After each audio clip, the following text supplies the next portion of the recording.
बोली प्रेम से श्री सद्गुरु महाराज की। श्री सद्गुरु महाराज की। श्री सद्गुरु महाराज। ध्येयं सदा परिभवग्नमभीष्टदोहम्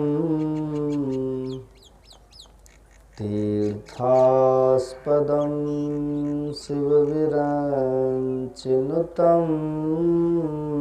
शरण्यं भृत्यार्तिहं प्रणतपाल भवाब्धिपोतं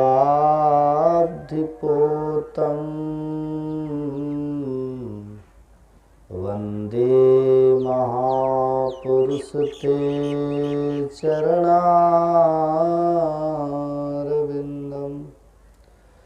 अखण्डानन्दबोधाय शिष्यसन्तापहारिणे सच्चिदानन्दरूपाय रामाय गुरवे नमः। बोली प्रेम से श्री सद्गुरु महाराज की जय। श्री सद्गुरु महाराज की। श्री सद्गुरु महाराज।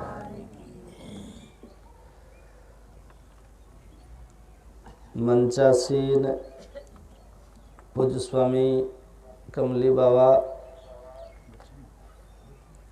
उपस्थित परमादरणीय सत्संग प्रेमी महानुभावों, पूजनीय माताओं एवं भक्तिमती बहनों,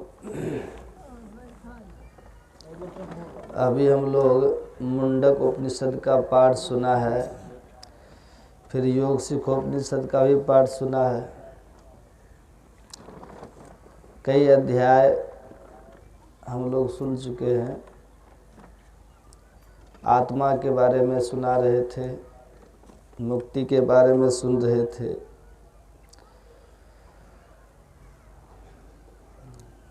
उसी में हम लोग छठे अध्याय का भी पाठ सुना। कई अध्याय हैं।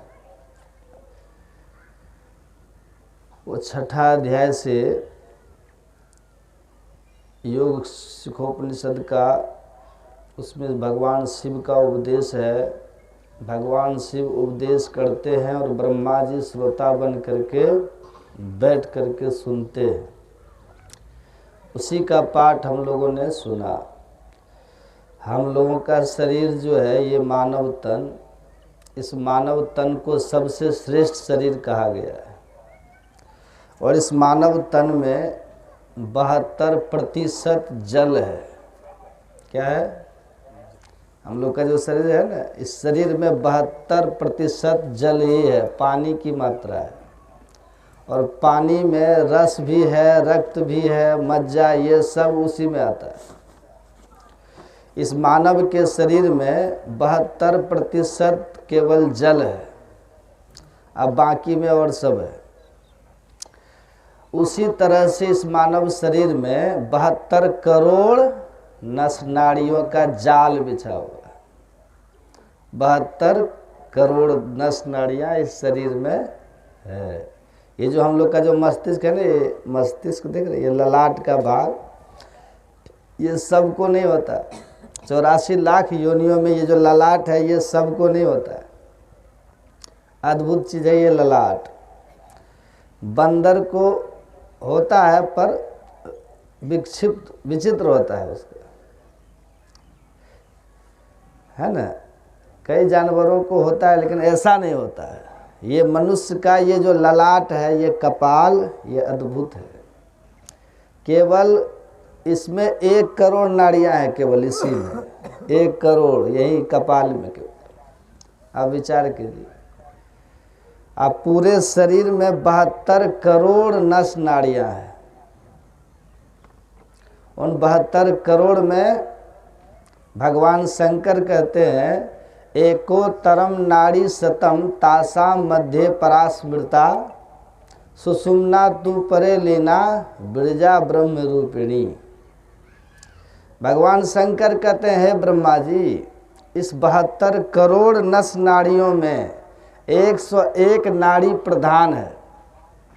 101 को भगवान शंकर निकाल लिए, उसी में कई नाड़ियां हैं। तो 72 करोड़ में से भगवान शंकर ने 101 नाड़ियों को अलग किया है। 101 नाड़ियां प्रधान है। फिर भगवान शंकर कहते हैं कि उन 101 नाड़ियों में 3 नाड़ी प्रधान है। कौन कौन? इड़ा, पिंगला और सुषुम्ना। 3 नाड़ी प्रधान है। इड़ा नाड़ी को रजोगुणी नाड़ी कहते हैं ये, आप पिंगला को तमोगुणी कहते हैं, और दोनों के बीच में है सुषुम्ना। अच्छा, ये बात भगवान शंकर क्यों कहते हैं? इसको सुनने की जरूरत क्या है? क्यों इसकी जरूरत है सुनने की? ब्रह्मा जी ने पूछा कि प्रभु, ये सुषुम्ना की बात जो आप सुना रहे हैं, ये सुषुम्ना की जो चर्चा आप सुना रहे हैं, इसकी आवश्यकता क्या है? इसको सुन करके मिलेगा क्या? तब भगवान शंकर ने कहा, क्या कहा? भगवान शंकर कहते हैं ब्रह्मा जी, गंगायाम सागरे स्नत्वा, पाठ में सुन रहे थे ना, नत्वा च मणिकर्णिकाम मध्य नाड़ी विचारस्य कलाम नारहंती सोरसी। भगवान का शंकर कहते हैं ब्रह्मा जी, कोई गंगा सागर में जाकर के स्नान करे, अभी मकर संक्रांति आ रहा है ना, जाएंगे ना, भगवान शंकर कहते कोई गंगा सागर में जाकर के स्नान करे, या फिर कोई वहां जाके मणिकर्णिका घाट, कहाँ है? बनारस में जो मणिकर्णिका घाट है, वहां जाकर के नत्वा च मणिकर्णिका, वहां पर जाकर के प्रणाम करे। केवल ध्यान से सुनिएगा, भगवान शंकर कह रहे हैं गंगा सागर में स्नान करने का जो फल है, गंगा सागर में कौन रहते हैं? भगवान कपिल का आश्रम है, आप जाके देखिएगा। और वहीं पर गंगा सागर में ही महर्षि कपिल के कोप से सागर का 60,000 पुत्र जल करके भस्म हो गया था। उन्हीं के वंश में पीछे राजा भगीरथ हुए, जिन्होंने तप करके गंगा को हिमालय से उतारा है, और उतार करके वहाँ ले गए, और वहीं सागर में जाकर के गंगा मिलती है। गंगा सागर, उसी मिलन स्थल पर उनके वंशों का, सागर के पुत्रों का उद्धार हुआ था, 7,000 पुत्रों का। इसलिए ये वहाँ की महत्ता है। और वहाँ पर भगवान कपिल कहते हैं अब भी वहाँ वास करते हैं। अब प्रति वर्ष वहाँ बहुत भव्य मेला लगता है मकर संक्रांति में, गंगा सागर में। लोग देश दुनिया से, दूर दूर से लोग वहाँ जाते हैं दर्शन करने के लिए, और उसकी बड़ी महत्ता है। अब कितनी महत्ता है आप इसी बात से सोचिए कि भगवान शंकर उसकी चर्चा कर रहे हैं, है ना महत्ता। भगवान शंकर कहते हैं कि हे ब्रह्मा जी, वहाँ गंगा सागर जहाँ 60,000 सागर पुत्रों का उद्धार हुआ, जहाँ भगवान कपिल का वास है, नित्यवास जहाँ भगवान कपिल का माना जाता है, जहाँ पर गंगा सागर से मिलती है, वो जो गंगा सागर है, वहाँ प्रणाम करने की, नहाने की बड़ी महिमा है, वहाँ स्नान करने का बड़ा महत्व है। तो भगवान शंकर कहते हैं कोई व्यक्ति चला जाए गंगा सागर, और गंगा सागर में जाके स्नान करे, प्रणाम करे, और वहाँ उसका सेवन करे, गंगायाम सागरे स्नत्वा, वहाँ जाकर के स्नान करे। अब वहाँ से फिर निकले, स्नान करने का पुण्य हो गया, स्नान करने का फल हुआ वहाँ, इतना करके वहाँ से निकले, और निकल करके सीधा चले जाए बनारस मणिकर्णिका घाट। अब वहाँ जाकर के मणिकर्णिका घाट को केवल प्रणाम करे, बहुत फल है। अब भगवान शंकर कहते हैं ये दोनों का जो फल है ना, ये फल भी मध्य नाड़ी विचारस्य कलाम नारहंती षोडशी। भगवान शंकर कहते हैं मध्य नाड़ी का जो विचार है, मध्य नाड़ी मतलब सुषुम्ना, सुषुम्ना का जो विचार है, सुषुम्ना के बारे में जो सुन रहे हैं, जो समझ रहे हैं, जो विचार कर रहे हैं, ये सुनने समझने विचारने का जो फल है, भगवान शंकर कहते हैं यह फल जो है सुषुम्ना के बारे में सुनने समझने और विचारने का जो फल है, ये फल उससे 16 गुना अधिक है। कौन कह रहे हैं ये बात? फिर से बोलिए। भगवान शंकर झूठ भी बोलते हैं क्या? भगवान शंकर ऐसे देवता है, भगवान शंकर एक ऐसे देवता हैं जिनको असत से बहुत नफरत है। आप लोग सुने होंगे, एक असत के चलते भगवान शंकर ने माता सती जैसी साध्वी धर्म पत्नी का परित्याग कर दिया था।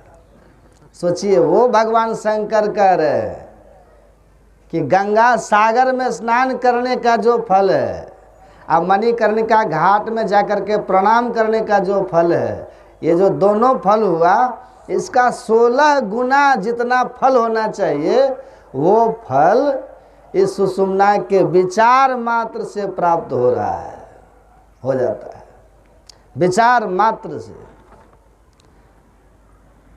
और दान करने से क्या होता है? पुण्य होता है ना, पर तुरंत मिलता है। भूखों को भोजन कराने से क्या होता है? पुण्य होता है, पर तुरंत दिखता है। वो स्टोर होता है, जमा होता है, पुण्य आपका जमा हो रहा है। कहते हैं ना, कुआं खोदवाने से, अस्पताल बनवाने से, विद्यालय बनाने से क्या होता है? बोले पुण्य होता है। तो क्या वो पुण्य तुरंत दिखता है? ऐसा विश्वास लोग करते हैं कि ये जो सत्कर्म हम कर रहे हैं, पुण्य कर्म हम कर रहे हैं, इसका फल जमा हो रहा है, आज समय से हमको मिलेगा। ऐसा विश्वास रखते हैं कि नहीं? यही भगवान शंकर कहते हैं, अगर पुण्य की बात आप करते हैं तो विश्वास कीजिए। अगर कोई सत्संग में बैठ करके और चर्चा करे, सुषुम्ना विषयक चर्चा करे, खाली सुषुम्ना के लिए विचारे, सुषुम्ना के लिए सुने समझे, ये सुनने और समझने से जो पुण्य होता है, भगवान शंकर कहते हैं ये 16 गुना अधिक होता है। किससे? गंगा सागर में स्नान करने से, अब मणिकर्णिका घाट को जाके प्रणाम करने से। विश्वास हो रहा है कि नहीं? विचार कीजिए, भगवान शंकर कह रहे। तब भी भगवान शंकर को इतना कहने के बाद भी संतोष नहीं हुआ। आगे फिर भगवान शंकर कहते हैं कि और सुनिए ब्रह्मा जी, अनेक यज्ञ दानानि व्रतानि नियमस्तथा सुषुम्ना ध्यान लेशस्य कलाम नारहंति षोडशी। अनेक यज्ञ, भगवान शंकर कहते हैं अनेकों प्रकार का यज्ञ कोई व्यक्ति करे और बहुत तरह से दान करे, यज्ञ करे, दान करे, और व्रतानी, व्रत भी करे, व्रत का परिपालन करे, है ना। लोग कई व्रत करते हैं ना, पर्व करते हैं, ये सब जो व्रत पर्व, व्रत के पहले लगा हुआ अनेक, अनेक मतलब कई तरह का व्रत करे और विविध प्रकार के नियमों का लोग पालन करे। इसका जो फल है, भगवान शंकर कहते हैं वो सुषुम्ना ध्यान के, सुषुम्ना विचार के 16वें भाग के बराबर भी नहीं है। कितनी बड़ी बात कह रहे हैं, कितनी महिमा है इसकी, सोचिए जरा। भगवान शंकर से भगवान ब्रह्मा जी पूछते हैं कि प्रभु एक बात बताइए कि दुनिया में सबसे बड़ा तीर्थ कौन है? इस संसार में सबसे बड़ा तीर्थ कौन है जिस तीर्थ का हम सेवन करें? भगवान शंकर ने तुरंत कहा, योग सिखोपनिषद में पढ़िएगा, भगवान शंकर तुरंत कहते हैं सुषुम्नैव परम तीर्थम, सुषुम्नैव परम तीर्थम, सुषुम्ना ही सबसे बड़ा तीर्थ है। और हम लोग क्या कहते हैं? त्रिवेणी संगम सबसे बड़ा तीर्थ है, गंगा सागर सबसे बड़ा तीर्थ है, सब तीर्थ बार बार, गंगा सागर एक बार। तो आपकी बात सत्य है कि भगवान शंकर की? किनकी बात सत्य है? भगवान को मानना अलग चीज है, भगवान की बात मानना अलग चीज है। यदि भगवान की प्रसन्नता आप अगर चाहते हैं तो भगवान की बात को माननी पड़ेगी। भगवान कहते हैं, अगर तीर्थ की बात पूछते हो ना, तो भगवान कहते हैं सुषुम्ना से बड़ा कोई तीर्थ है ही नहीं, कोई तीर्थ नहीं। अब दुनिया के किसी भी तीर्थ में चले जाइए, मानते हैं कि तीर्थों में जाने से पाप खत्म होता है, ये है, तीर्थों में जाने से पाप खत्म होता है, ये हम मानते हैं। लेकिन एक और बात सुनिए, अगर तीर्थ में गए तो पहले का किया हुआ कुछ पाप तो खत्म होता है, और यदि तीर्थ में अगर पाप हो गया तो तब क्या होगा? अगर तीर्थ में पाप हो गया तो तीर्थ में क्या हुआ, किया हुआ पाप जो वज्र लेप हो जाता है। तीर्थ का पाप मिटता नहीं है कभी, उसको भोगना ही पड़ता है। ये खतरा है तीर्थों में। और आप जाके देखिए ना, हरिद्वार जाइए, गंगा सागर चले जाइए, ऋषिकेश, लक्ष्मण झूला, कहीं चले जाइए वृंदावन, चले जाइए मथुरा, वहाँ जाके देखिए जमुना किनारे क्या क्या लोग करते हैं। गंगा सागर में जाके देखिएगा क्या क्या होता है। मतलब ये नहीं कि हम दुर्गुण देखने की बात नहीं कर रहे हैं, पर जो हकीकत है वहाँ जाकर के देख लीजिए। जितना पुण्य होता है ना, उससे कई गुना बढ़ कर के लोग पाप करते हैं, होता है। धर्म ग्रंथों में लिखा हुआ है, भागवत में ही लिखा हुआ है कि ऐसे ऐसे पापी लोग तीर्थों में जाकर के वास करने लगे जिससे तीर्थ का महत्व खत्म हो गया। लेकिन हमारे मन में तभी बैठा हुआ है ना कि गंगा सागर जाकर के स्नान करना चाहिए, मणिकर्णिका में जाके स्नान प्रणाम करना चाहिए, इसकी महिमा है, नहीं है सो बात नहीं है। पर भगवान शंकर कहते हैं अगर आप वहीं अपने घर में ही बैठ करके इस मध्य नाड़ी का विचार केवल करते हैं, उससे 16 गुना अधिक फल मिलेगा। और ये सबसे बड़ा तीर्थ है। ये त्रिवेणी संगमो यत्र तीर्थराजः उच्यते, भगवान शंकर की वाणी है। तत्र स्नानम प्रकुर्वित सर्व पापे प्रमुच्यते, उसमें स्नान करने से सभी प्रकार के पापों से लोग मुक्त हो जाते हैं। कितनी बड़ी बात है, सुनिए। भगवान शंकर कहते हैं सुषुम्नैव परम तीर्थम, सुषुम्ना सबसे बड़ा तीर्थ है। सुषुम्नैव परो जपः, सुषुम्ना सबसे बड़ा जप है। सुषुम्नैव परम ध्यानम, सुषुम्ना सबसे बड़ा ध्यान है। सुषुम्नैव परागति ही, सुषुम्ना सबसे बड़ा कल्याणकारिणी है। इससे बड़ी बात और क्या होगी? भगवान शंकर कहते हैं इस पर विचार कीजिए। 72 करोड़ नस नाड़ियां हैं, सुने ना, उसमें से कितने को निकाले भगवान शंकर? 101 को निकाल दिए। और 101 में भगवान शंकर कहते हैं एको तरम नाड़ी सतम तासाम मध्य परास्मृता सुषुम्ना तु परे लीना विरजा ब्रह्म रूपिणी। भगवान शंकर कैसा नाम देते हैं सुषुम्ना का? पहला नाम देते हैं विरजा, वीरजा। विरजा का मतलब क्या होता है? विरजा का मतलब होता है रजोगुण रहित। जहाँ रजोगुण होता है वहीं विकार होता है मन में। रजोगुण का काम क्या है? विकार उत्पन्न करना। रजोगुण की वृद्धि होने से मन में काम विकार, क्रोध विकार, लोभ विकार, ईर्ष्या, द्वेष, छल, कपट, ये सब होता है रजोगुण की वृद्धि होने से। और जब तमोगुण बढ़ता है तब क्या होता है? आलस, निद्रा, जम्हाई, नींद, ये सब आता है तमोगुण के कारण। तो भगवान शंकर क्या कह रहे हैं? ये जो सुषुम्ना नाड़ी है ना, ये तमोगुणी तो है ही नहीं और ये रजोगुणी भी नहीं है। वीरजा मतलब ये रजोगुणी नहीं है, तब क्या है? भगवान शंकर कहते हैं ये सतोगुणी नाड़ी है। सत्वगुणी नाड़ी है। और सत्वगुणी कहने का मतलब क्या हुआ? जहाँ सत्व गुण है, जहाँ सात्विकता है ना, वही तो सादगी है। जहाँ सात्विकता वही तो निष्पापता है। जहाँ सात्विकता है वहीं तो निर्विकार भाव है। जहाँ सात्विकता है वहीं तो निर्विषय का भाव रहता है कि नहीं? कितनी बड़ी बात कर रहे हैं। भगवान शंकर कहते हैं ब्रह्मा जी, इसी सुषुम्ना को विरजा कहते हैं। विरजा क्या कहते हैं? विरजा मतलब सतोगुणी है। और दूसरा नाम भगवान शंकर दे रहे हैं इसका, ब्रह्म रूपिणी। क्या नाम है? ब्रह्म रूपिणी। मतलब ब्रह्म रूपिणी। ब्रह्म रूपिणी क्यों कहा? ब्रह्म रूपिणी इसलिए कहते हैं कि जो सुषुम्ना का ध्यान करते वो ब्रह्म रूप हो जाते हैं। इसी को भगवान शंकर एक दूसरा नाम देते हैं, तीसरा, ब्रह्मरंध्रम।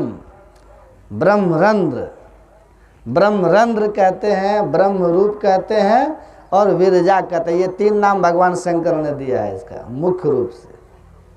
ब्रह्मरंध्र ही क्यों कहते हैं? वो ऐसी नाड़ी है जिस नाड़ी में प्रवेश करने से सीधे ब्रह्म के पास जीव चला जाता है। हमारे गुरु महाराज क्या कहते हैं इसको? सुख मन के झीना नाल से अमृत की धारा बह रही, अमीन सूरत धार धर भाठा से सिरा चढ़ी रही। वही भगवान शंकर कहते हैं, इस ब्रह्म रूपिणी नाड़ी में प्रवेश करने से ब्रह्मवत हो जाता है ये जीव। इसलिए इसको ब्रह्म रूप भी कहते हैं, ब्रह्म रूपिणी भी कहते हैं, और इसी को ब्रह्मरंध्र भी भगवान शंकर ने कहा। अब ये सबसे बड़ी बात ये है, ये सुषुम्ना नाड़ी कहाँ पर है, ये किधर है, यही पेच की बात है।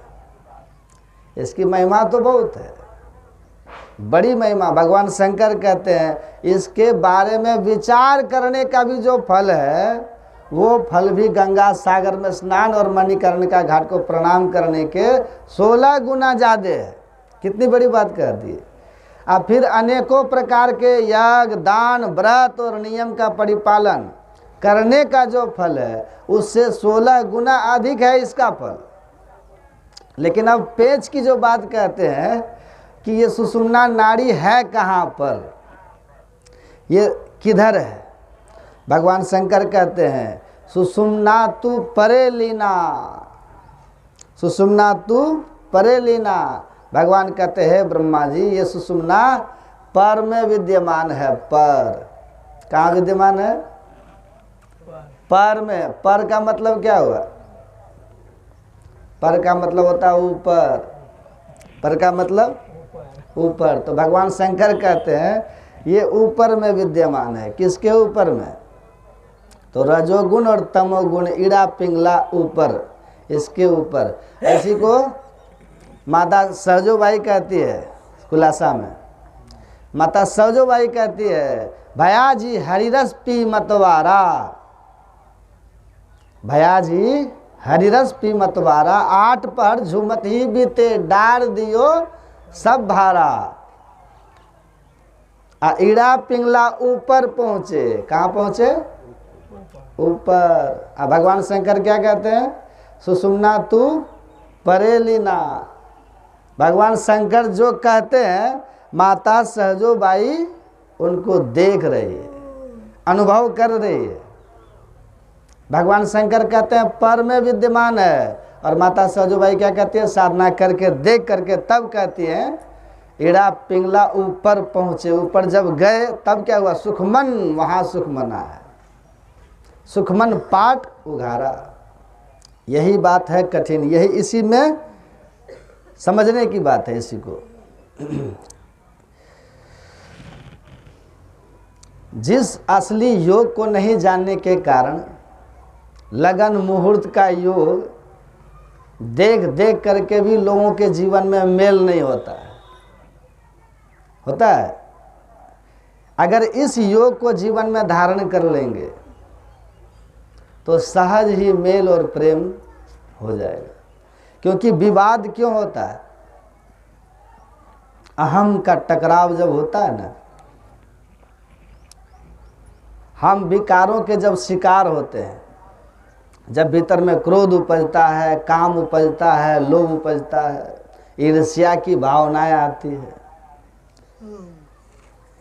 तो आपस में लोग विवाद करते हैं। अगर हमारे अंदर में न अहंकार हो, न किसी तरह का क्रोध भाव हो, न लोभ हो, मोह हो, ईर्ष्या हो, द्वेष हो, तो मेल होगा कि नहीं होगा?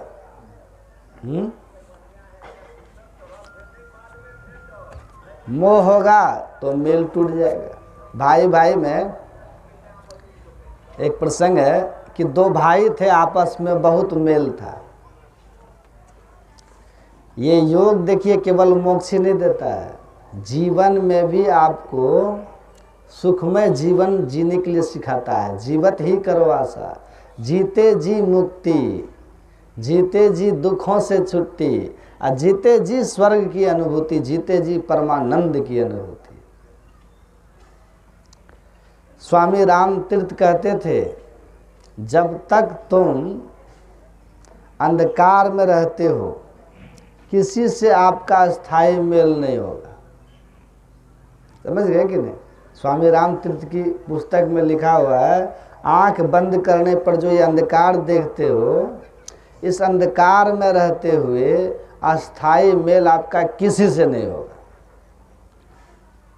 समझिए बात को। आकाशीय बिजली जैसे चमक करके समाप्त हो जाती है, दामिनी दमकी रहे घन माही, वैसे ही संसार में किसी से भी आपका मेल हो तो वो टिकेगा नहीं। क्यों?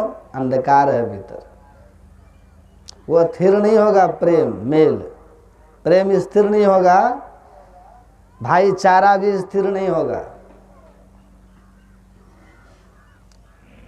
अगर मेल चाहते हो तो स्वामी राम तीर्थ कहते थे कि अंधकार के पार जाओ, मतलब विकार मुक्त हो जाओ।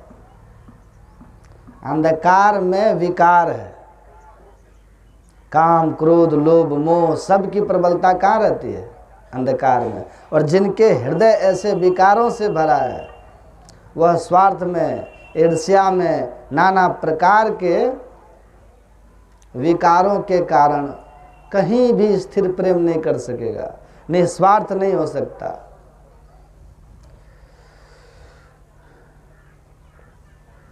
तो संसार में पूज्याचार्य श्री एक कहानी कहते थे, दो भाई थे, बड़ा प्रेम था आपस में, समझे, बहुत प्रेम था। दोनों कमाते थे, बड़ा भाई मालिक था, छोटा भाई सब कमा करके बड़े भाई को ही देता था। अब बड़े भाई भी आज तक पूरी ईमानदारी से दोनों के लिए काम कर रहे थे। जो कुछ भी खरीदना है तो दोनों के लिए, कहीं एक पैसे की बेईमानी नहीं करते थे, नहीं की। एक दिन बड़े भाई खेत से एक गन्ना तोड़ करके, ईख तोड़ करके ला रहे थे घर। तो दोनों भाई को एक एक लड़के थे। छोटा भाई छत पे खड़ा था, बड़ा भाई गन्ना लेकर के आया। दोनों के बच्चे लगभग 2 साल के अंतर पर थे उम्र में। दोनों दौड़ करके गए गन्ना मांगने। तो बड़े भाई ने गन्ने को 2 भाग किया, 2 को देना है ना बेटा भतीजा को। तो गन्ने का जो जड़ भाग होता है वो मीठा होता है, और जो ऊपर का हिस्सा होता है छिपिन कहते हैं, वो फीका होता है। तो उन्होंने क्या किया कि गन्ने को तोड़ा। जब तोड़ा तो दाहिने हाथ में जड़ भाग था, अब बाएं हाथ में छिप था गन्ना का। लेकिन भतीजा था दाहिनी ओर खड़ा और बेटा था बाईं ओर खड़ा। तो जड़ भाग भतीजे के तरफ था और छिप भाग बेटे के तरफ था। तो उसने क्या किया कि अपने हाथ को ऐसे करके दे दिया, ऐसे करके, इस तरह से कर दिया। ध्यान से सुनिएगा।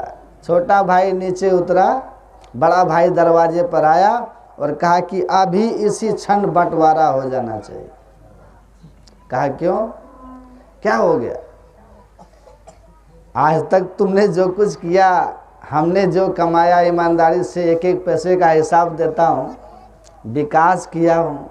कहा कि अब तक नहीं हुआ लेकिन अब आगे हो सकता है। कहा कैसे? कहा आप हमको ये गणित समझा दीजिए कि आपने हाथ ऐसे क्यों किया, हाथ ऐसे क्यों किया? कहा हमसे गलती हो गई। कहा अगर एक गन्ने में आप बेटा और भतीजा का भेद कर सकते हैं तो आगे आप कुछ भी कर सकते हैं भाई साहब। इसलिए बंटवारा हो जाना चाहिए। अब दृष्टि आपकी बदल रही है। एक बड़े महापुरुष हुए संत ज्ञानेश्वर, नाम सुने?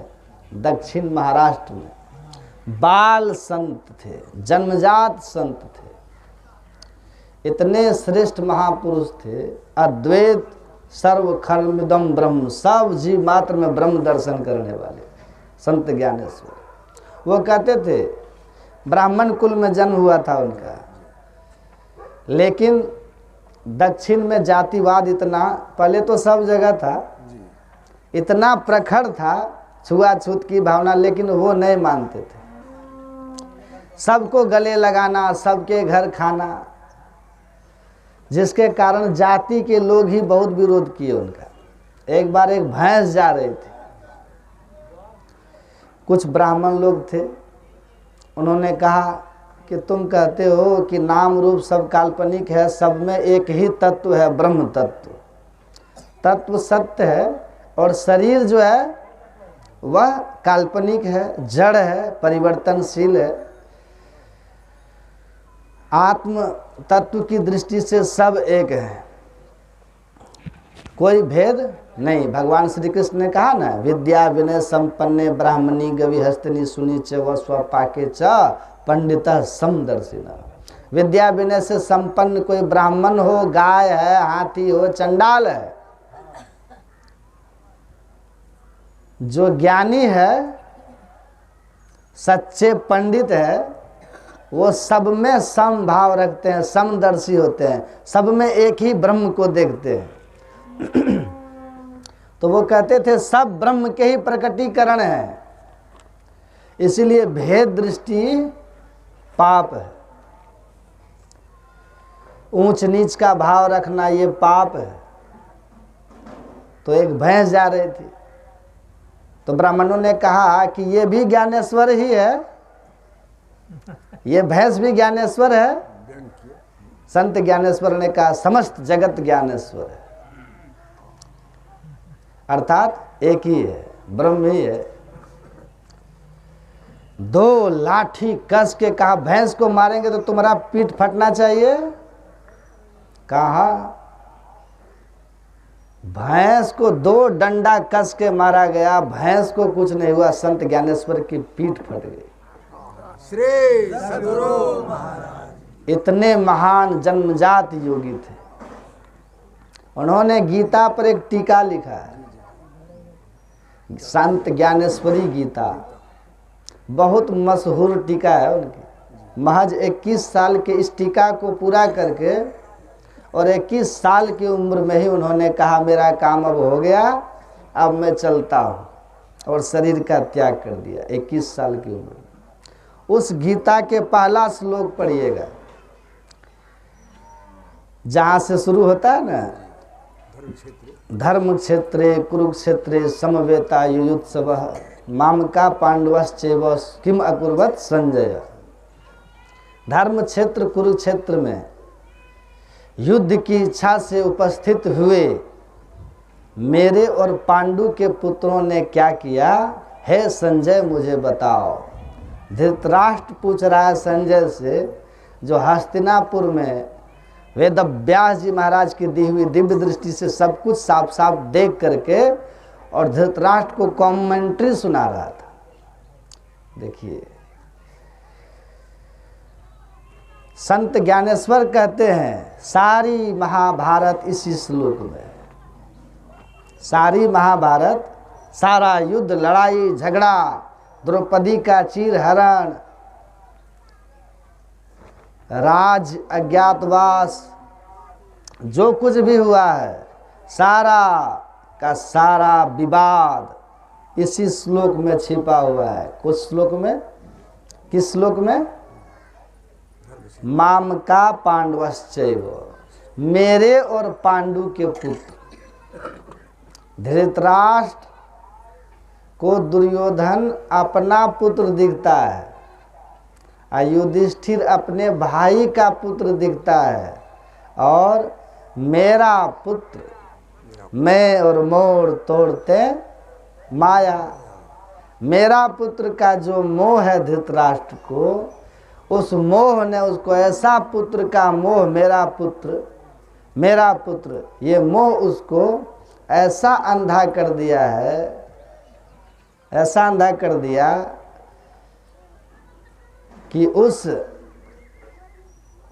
मोह की बंधी हुई पट्टी उसको युधिष्ठिर का कोई गुण देखने नहीं देता था।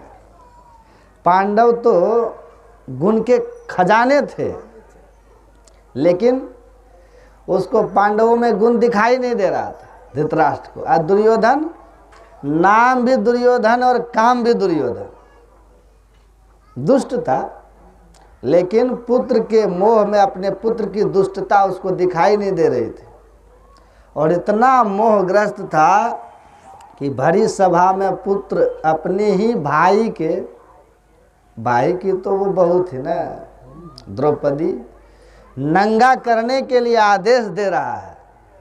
अब वो राजा थे, एक बार कह देते कि नहीं ये नहीं होगा, तो ये उसी समय बात खत्म हो जाती। दुर्योधन के आदेश का कोई अर्थ वहाँ नहीं रह जाता, राजा के आदेश के सामने रहता। और फिर वो कुछ कर भी नहीं सकता कुछ दुर्योधन, क्योंकि भीष्म फिर राजा के तरफ से खड़े हो जाते, द्रोणाचार्य खड़े हो जाते, और मजबूर होकर के द्रौपदी का चिरहरण रुक जाता। लेकिन इतना बड़ा उसको मोह था धृतराष्ट्र को, कितना बड़ा पाप उसका पुत्र कर रहा था दुर्योधन, लेकिन तब भी उसको ये दिखाई नहीं दे रहा था, पाप दिखाई नहीं दे रहा था। इसीलिए वेदव्यास जी महाराज ने कहा था कि तुम्हारी ये जो अंधी आंखें हैं ना धृतराष्ट्र, इससे हस्तिनापुर को कोई दिक्कत नहीं होगी। यद्यपि तुम सिंहासन पर हो, अंधे हो, स्वयं नहीं चल पाते हो, राजा को राज्य की रक्षा का भार होता है, लेकिन तुम अपने अकेले चलने की स्थिति में नहीं हो, रास्ता दिखाने के लिए तुमको सहारा चाहिए। तब भी इस हस्तिनापुर को कोई खतरा नहीं, क्योंकि भीष्म जैसे, द्रोणाचार्य जैसे, पांडवों जैसे वीर से ये राज्य सुरक्षित है, इसलिए कोई खतरा नहीं है। लेकिन तुमने अपने विवेक की आंख पर जो ये मोह की पट्टी बांध रखी है पुत्र मोह की, वो हस्तिनापुर के लिए विनाश का कारण हो जाएगा, विनाश का कारण होगा। तो हमारे जीवन में सारे विकार, ये मोह सकल व्याधिन कर मूला, अज्ञानता, मोह का अर्थ क्या है? अज्ञानता। और अज्ञानता कहाँ होती है? बंद अंधेरे कमरे में रस्सी को देख करके आपको सांप सा भ्रम होता है कि नहीं? और आप डरते हैं कि नहीं डरते हैं? अब प्रकाश अगर है तो वहाँ किसी रस्सी को देख करके सांप लगेगा? कोई भ्रम होगा? इसीलिए जब तक आप अंधकार में हैं, आंख बंद किए करके देखिए, जब तक आपके अंदर अंधेरा दिख रहा है तब तक आप विकार ग्रस्त रहेंगे। आपसे भूल चूक होती रहेगी। इस नगरी में तिमिर समाना भूल भरम हर बार, राधा स्वामी साहब, कोई ना कोई भूल होती रहेगी, उसका फल आपको नरक और दुख के रूप में, अपजस के रूप में भोगना ही पड़ेगा। खोज करो अंतर उजियारी, छोड़ चलो नौ द्वार। खोजिए आप अपने अंदर प्रकाश को, और नौ द्वारों से ऊपर उठ जाइए। नौ द्वार से ऊपर उठ के 10वें द्वार में जाइए, अंतः प्रकाश पाइए। पूज्यपाद महर्षि संत सेवी परमहंस जी महाराज कहते थे कि जैसे रात में दीपक जलाते हो तो कीड़े फतिंगे जाते हैं आते हैं, उसमें जल के खत्म हो जाते हैं। उसी तरह जब अपने अंदर में प्रकाश का दिया जलता है तो काम क्रोधादि विकार जो हैं ये कीड़े फतिंगे उसमें आके जल जाते और हमारा हृदय पवित्र हो जाता है।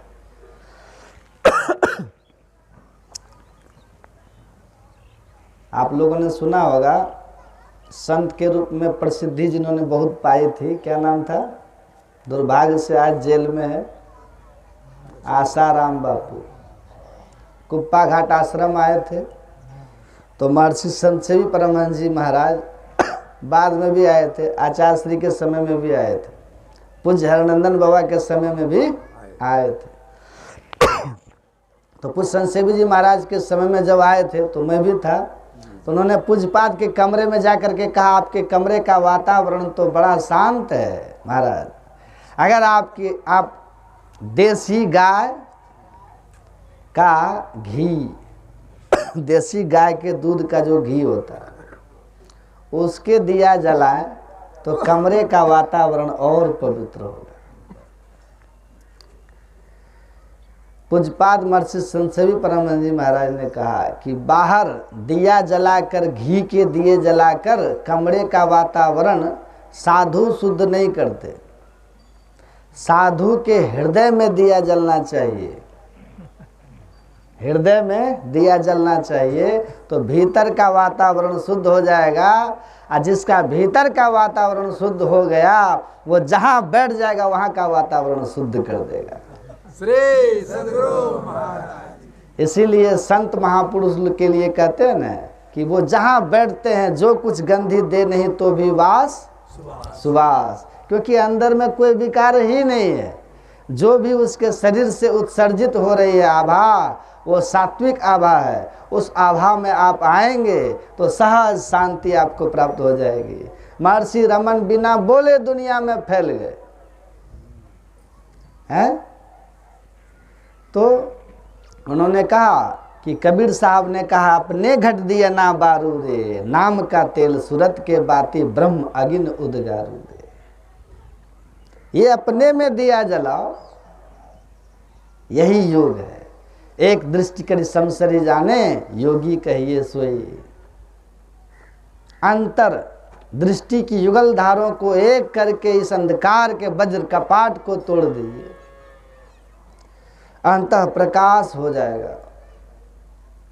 अंतः प्रकाश में विकार मर जाएंगे। निर्विकार जब आप हो जाएंगे तो संसार से निस्वार्थ प्रेम कर सकेंगे। निर्विकार व्यक्ति ही संसार के प्रति निर्विकार प्रेम कर सकता है। हेतु रहित जग जुग उपकारी, तुम्हार सेवक असुरारी।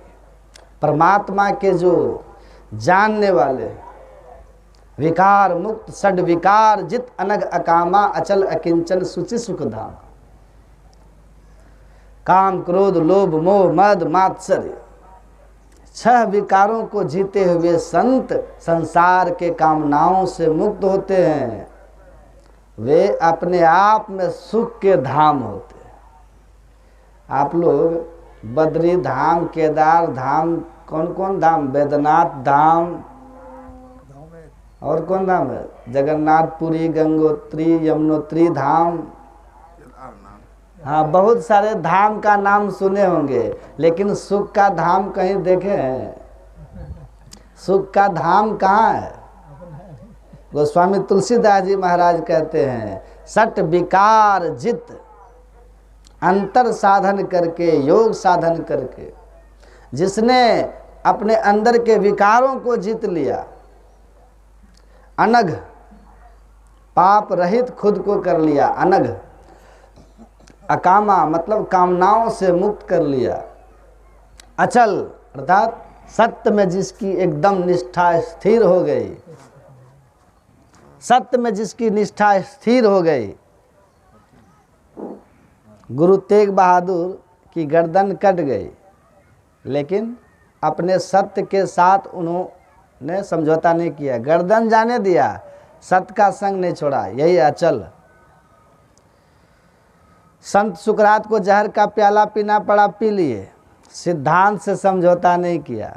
महावीर स्वामी गुरु जितने भी संत हुए, संत कबीर साहब 72 कसनी स्वीकार किए, सत्य को नहीं छोड़ा। अचल, अपने सिद्धांत पर निष्ठा और सत्य पर जो अचल है, ऐसे संत एकमात्र सुख के धाम है।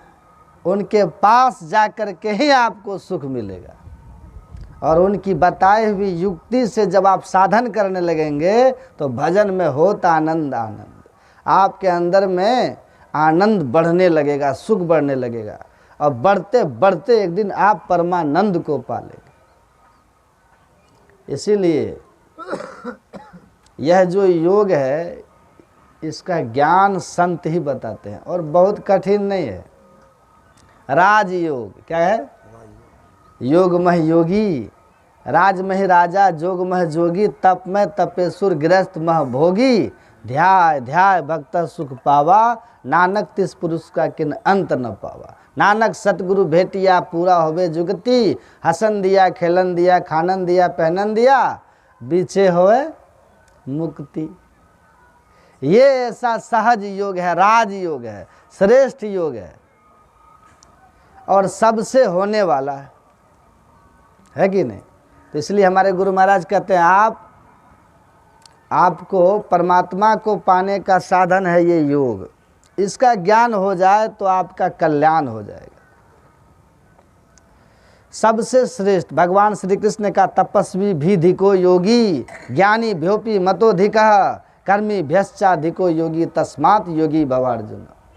भगवान श्री कृष्ण कहते हैं, बड़े से बड़े तप करने वाले तपस्वी, तपेद्वत् सहस्राणि एक पाद स्थितो नरः, एक पैर पर खड़ा होकर के कोई 1000 वर्ष तप कर ले, ऐसे तपस्वी से ये ज्ञानी, ये योगी श्रेष्ठ होते हैं।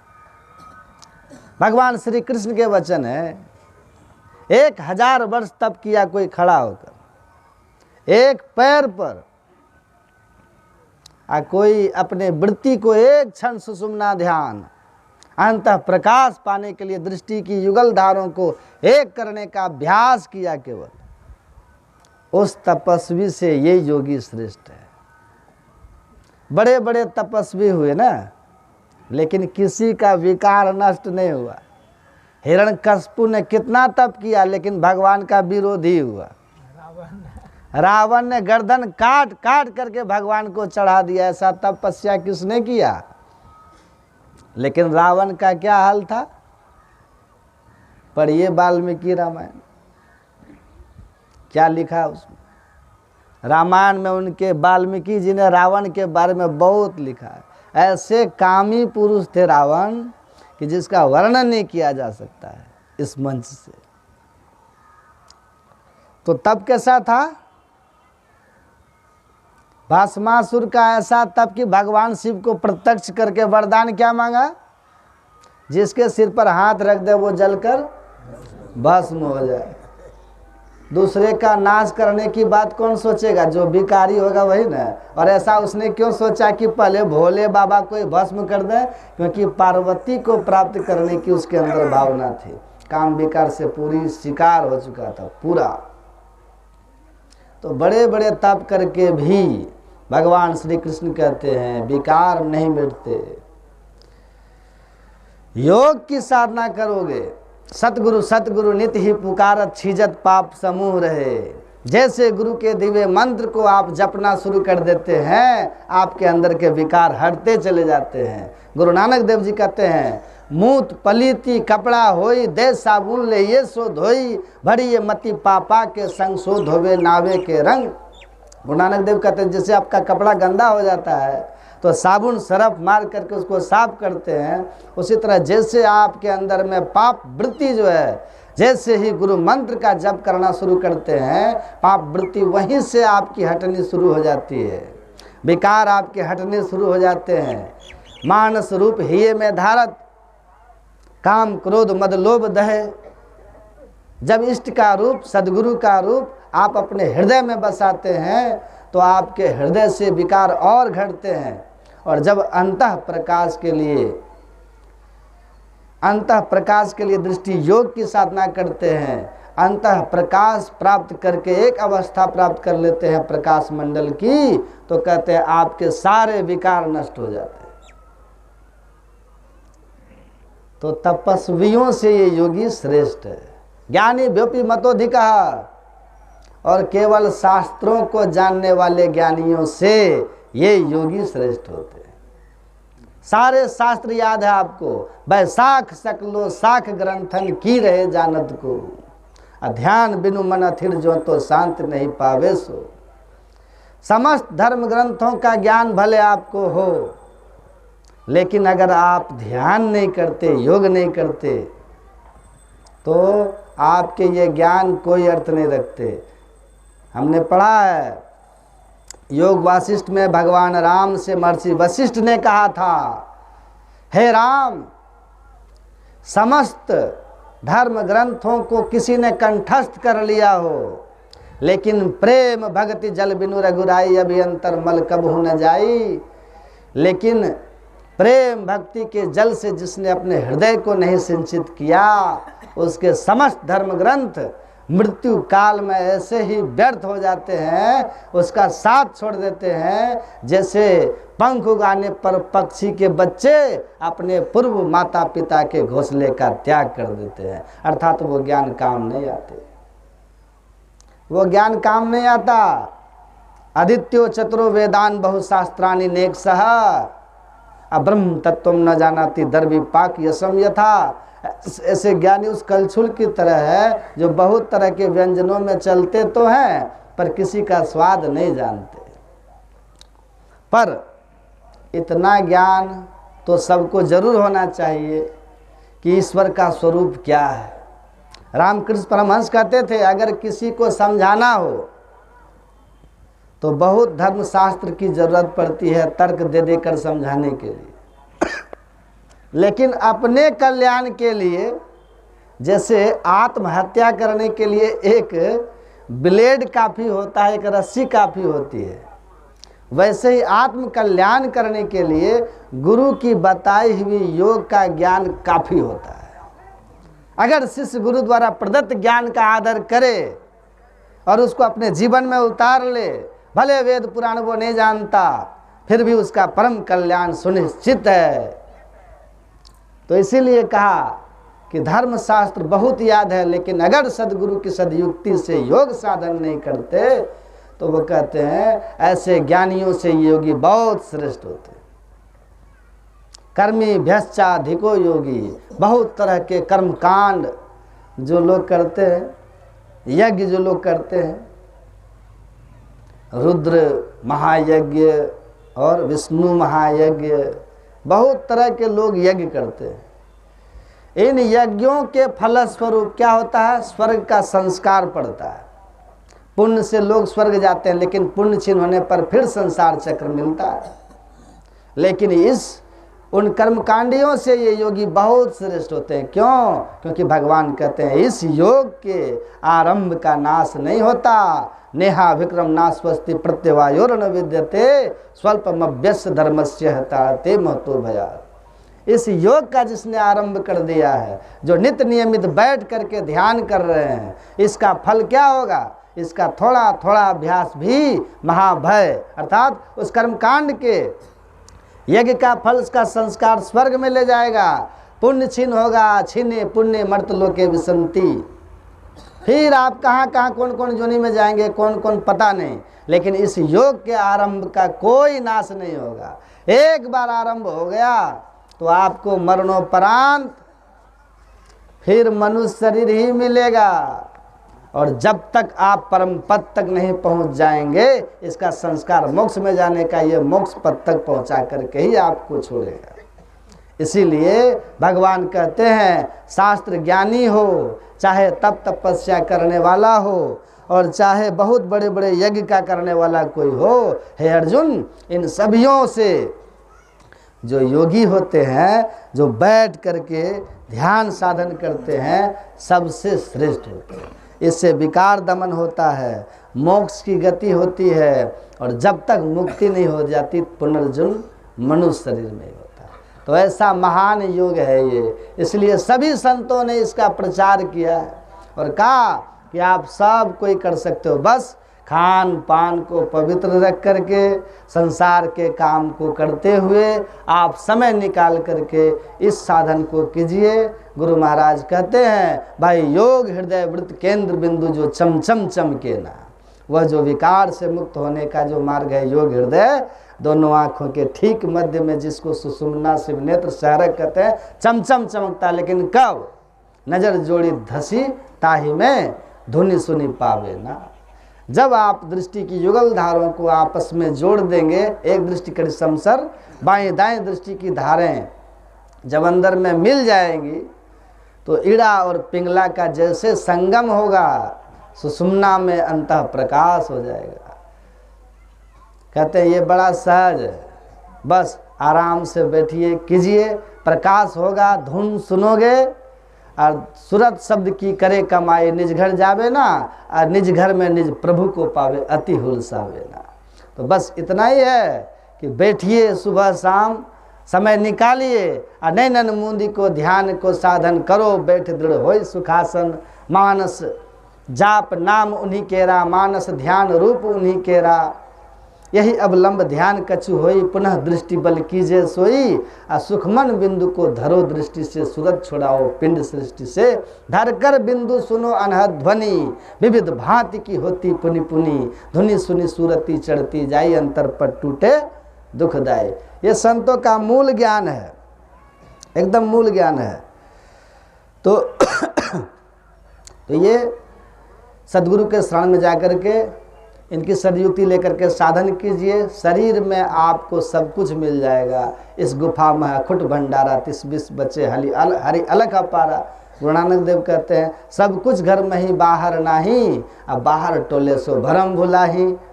बाहर घूमते रहेंगे, भरम में रहेंगे, अपने अंदर में साधन कीजिएगा, परमात्मा मिलेंगे। परमात्मा नहीं मिलेंगे जब तक तो मनुष्य शरीर बार बार मिलेगा। ऐसी इसी भक्ति को करने वाला परमात्मा की गुरु की कृपा छाया में रहता है, उसके जीवन में आने वाली आपदा विपदाएं भी टलती रहती है। संसार में वो अनेक विघ्न बाधाओं से बचता हुआ गुरु कृपा से बड़ी बड़ी बाधाएं, छोटी छोटी परेशानियों के साथ निकलते जाता है, आगे बढ़ते जाता है, और अंत में संसार से पार करके मोक्ष गति को पा करके धन धन हो जाता है।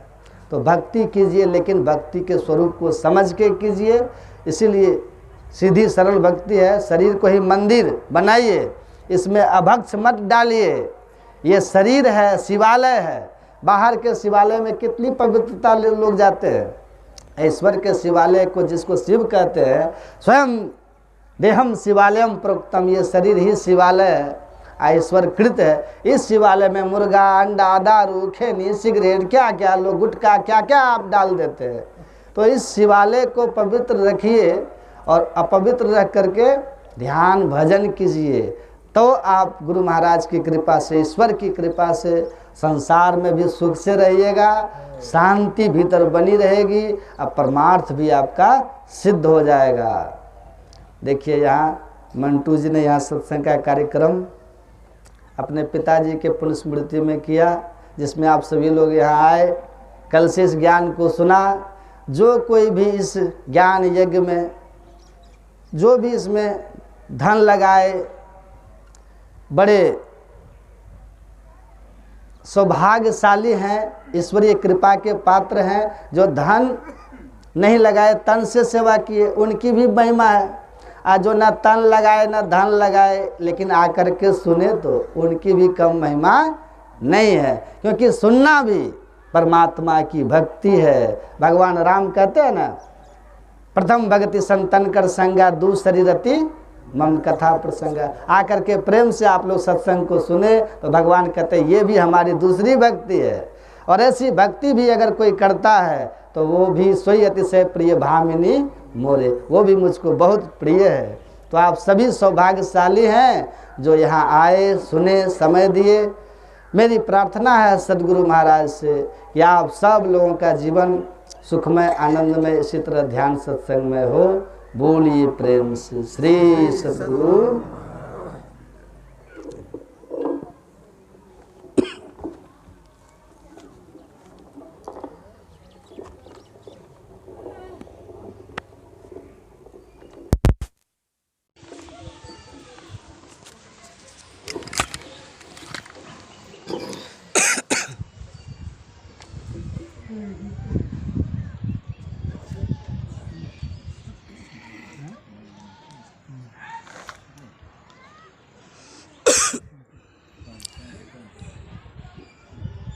वंदो गुरुपद कृपा सिंधु महामोह व्यास वचन मंचासी श्रद्धे पूज्य स्वामी जी के श्री चरणों में बारंबार नमन। मंचासी श्रद्धे कमली बाबा के चरणों में नमन और उपस्थित सत्संग प्रेमी सज्जनों, धनशिला माताओं, पुण्यों बहनों, मैं कुछ कह नहीं रहा हूँ।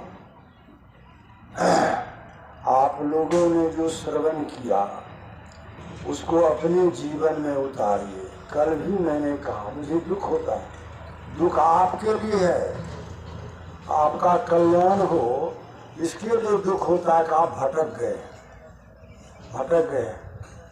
जैसे कि ध्यान से सुनिएगा, जुआरी जो है चाहता है हमारा कई साथी बन जाए, उसी तरह से कोई सत्संगी प्रेमी जन चाहता है कि हमारे सत्संगियों की संख्या बढ़े। मैं कोई अहंकार बस नहीं कह रहा हूँ, दुख होता है कि जो आस्था आप लोगों ने शुरू में दिखाया वो आस्था आपका टूट रहा है, आप भटक रहे हैं। कितने सदग्रंथों और संत वाणियों का उदाहरण दे करके हमारे पूज्यपाद स्वामी जी ने आप लोगों को कितनी ज्ञान की गहराई पर जाकर के आपको दिया। और आप बताएं, यदि आप कहीं किसी दूसरे पंथ में हैं उसका उदाहरण दीजिए आपके सामने में। गीता का